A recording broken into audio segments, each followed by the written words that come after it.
Good morning, ladies and gentlemen. Well, I'm very happy to be here because it's my first time here in Pakistan. And first of all, I would like to thank the organizer for giving me this chance to come to visit this wonderful country. I feel like my feeling is that I'm more popular here than in my own country, so I'm thinking of staying. Well, yes, and it is. Thank you. And also, it is the time of the Chinese Lunar New Year. I'm still in my holiday, and I wanted to bring you all the joy and wish you all the prosperous New Year of the Pig in China. Well, actually, today I want to talk a little bit about 3 issues. According to the requirement of the organizer, China's interest in the Indian Ocean, China's state practice in the Indian Ocean, and challenges China is facing in the Indian Ocean region.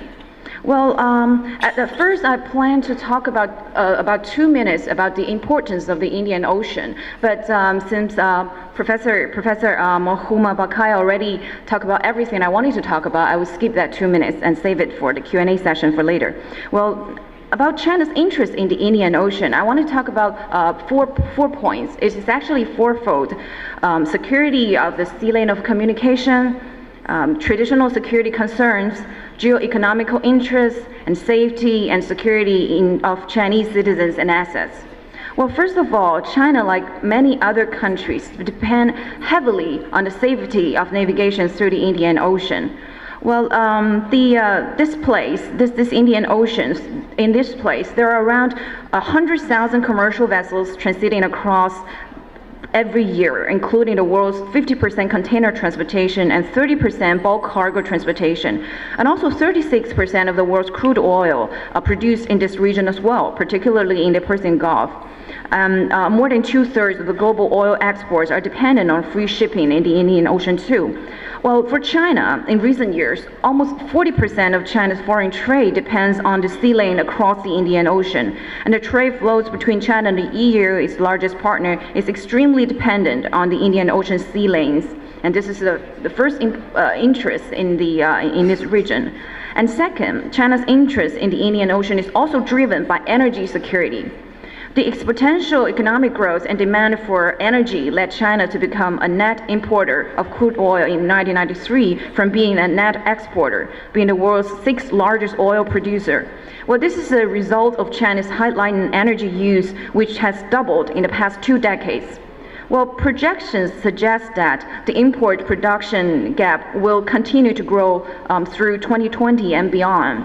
Actually, the top 6 providers remain almost the same during the past several years: Saudi Arabia, Angola, Russia, Oman, Iraq, Iran. And therefore, more than 80% of China's oil imports depend on the Indian Ocean sea lanes. And so the security and the stability of these sea lanes is vital, either for China's economic growth or for our national security. And thirdly, the Indian Ocean is important for China in terms of socio-economies. There are 35 littoral states and 12 landlocked countries in this region, well, and a total number of 47. It accommodates about 2.6 billion people, or 39% of the global population. It is important for China to foster closer links with a region with gigantic economic potential. The One Belt One Road, the BRI, is actually means that China will considerably increase its investment in this region in the years to come. And with more Chinese capitals, companies and citizens getting involved in this region's economies, the Indian Ocean, I hope that it will not only be a crucial transition place, but also be an important geo-economical partner for China. Well, next I wanted to talk a little bit about China's state practice in the region, and also the challenges China is facing in the region. Well, China's increasing dependence on the sea lane of communication in the Indian Ocean is a new dynamic for China's national security, as well as for the strategic environment of the Indian Ocean Well, geographically, China is not an IO bordering state. In terms of protecting security interests in this region, China has learned from its own experience that it is important to integrate its interests into this international community. The escort operation in the Gulf of Aden and evacuation in Yemen implies that China will participate in international security cooperation more actively in the future. In the past decade, the Chinese Navy has improved its escort and anti-piracy capabilities, enabling it to better fulfill its international obligations. For the past years, the Chinese Navy helped guarantee safe navigation of over 6,000 vessels passing through the Indian Ocean. Among these 6,000, 3,500 are foreign vessels, but not only the Chinese ones. Also, China will seek more bilateral coordinations and cooperation with major powers like the US and India and Australia, as well as some smaller littoral countries in the region. Well, secondly, the capacity building is another important thing, a part of China's approach.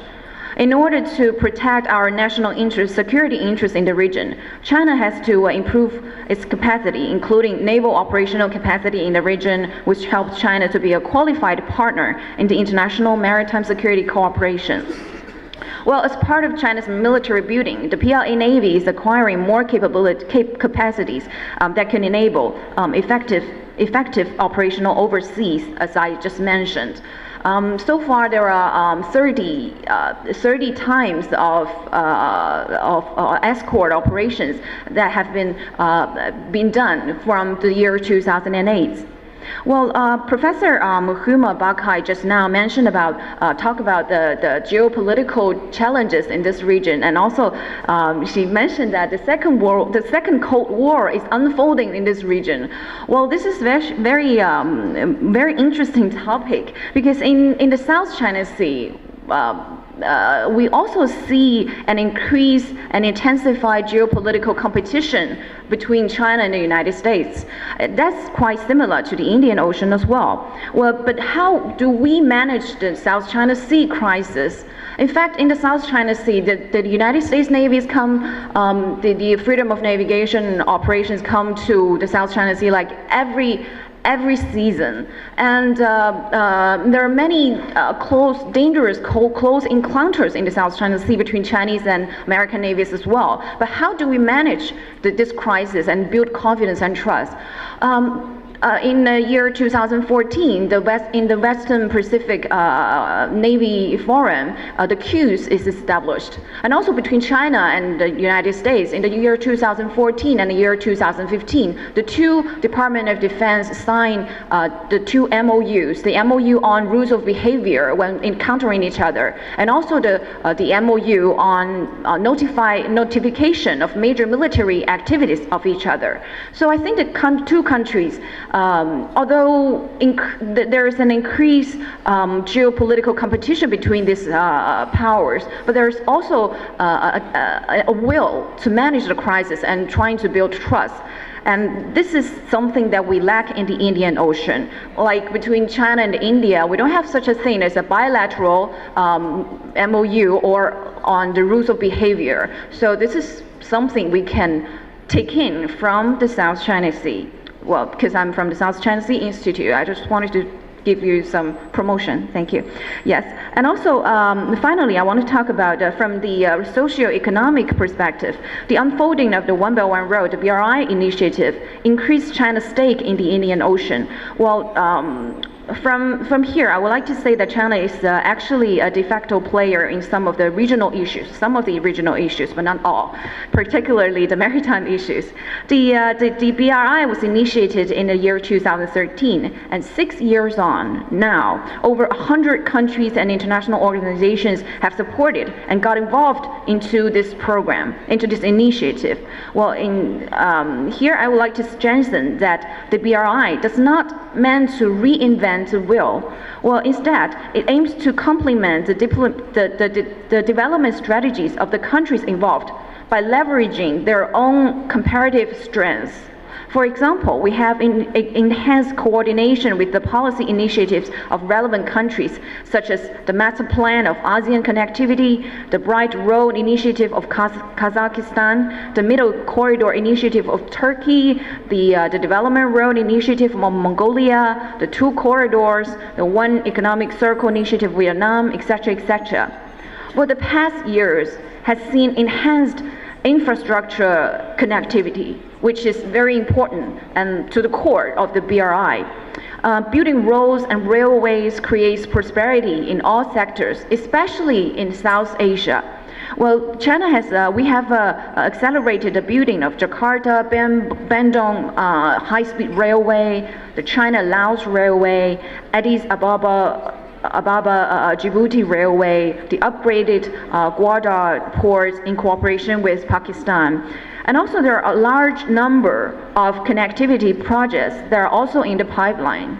Well, today, a multi-dimensional infrastructure network is taking shape, one that is underpinned by the economic corridor, such as the CPEC, the China-Mongolia Russian economic corridor, and the new Euro-Asian continental bridge featuring land, sea, air transportation routes and information expressway, and supported by major railway, ports, pipelines, and projects.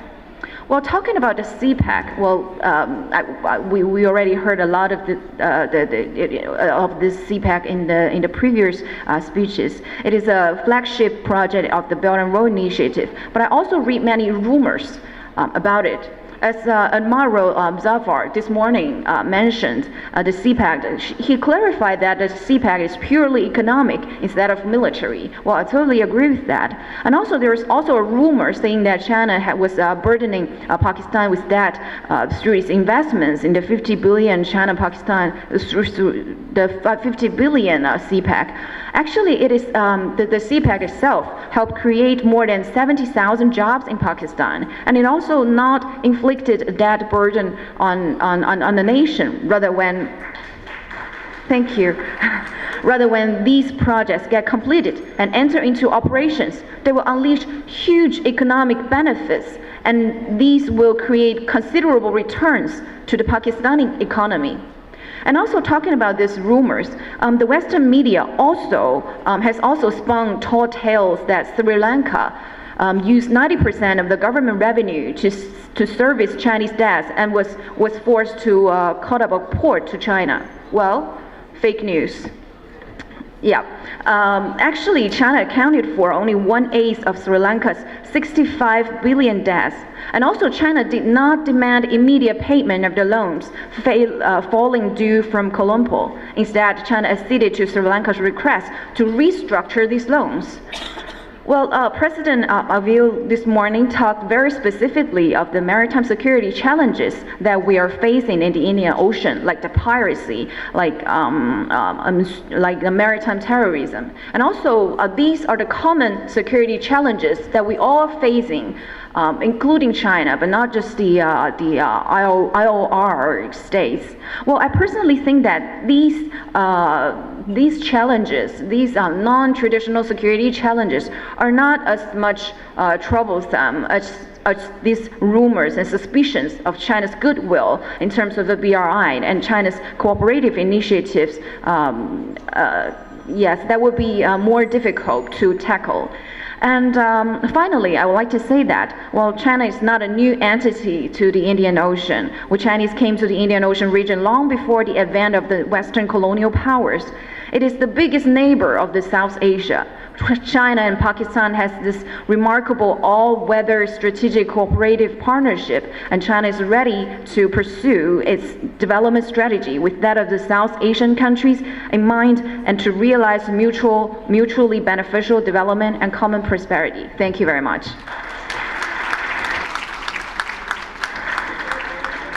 Thank you, ma'am, for sharing your valuable thoughts with us.